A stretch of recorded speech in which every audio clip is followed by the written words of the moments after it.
Hello everyone. Today we are going to talk about different means of transport. Let's look at the most common means of transport in the world. A bus, a train, a plane, a taxi, a ship, the underground or metro, a tram, a trolleybus, a suburban train. We can get to different places by using these different means of transport. We can get to the USA by plane. We can get around the city centre by underground. We can get to St. Petersburg by train. And we can also go on foot or walk. On foot means to walk. For example, we can say, "We go on foot to school," or "We walk to school." These sentences have absolutely the same meaning. What means of transport do you use? Let's look at this dialogue. Tom has decided to learn how Denise gets to his school.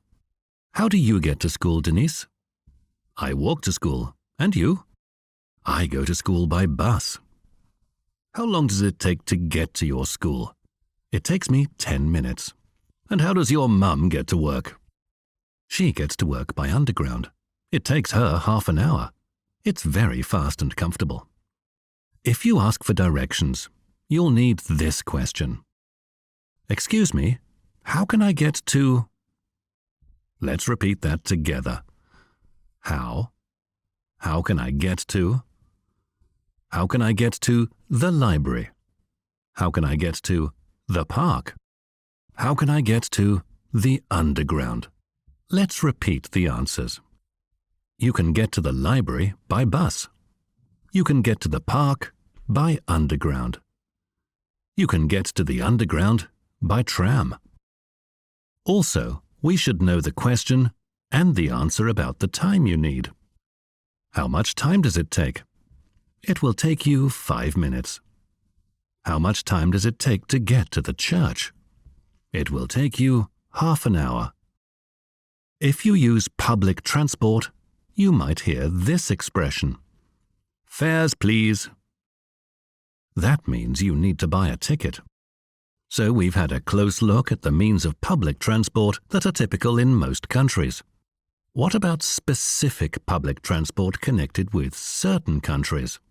Let's look at London's public transport system. Double-deckers. Interesting facts. Tall. They have 2 decks. Not fast. Tourists like them.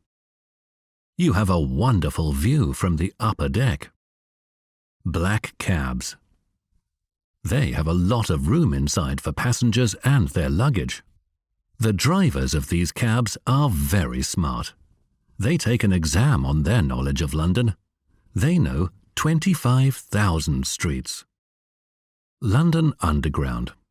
3 million people use it every day. It is also called the Tube. It has 275 stations and 12 lines. Let's summarize. Today, we've learned the main means of transport around the world, got acquainted with unique public transport in the streets of London, and had a close look at traffic rules in Russia and England. Thank you for your attention.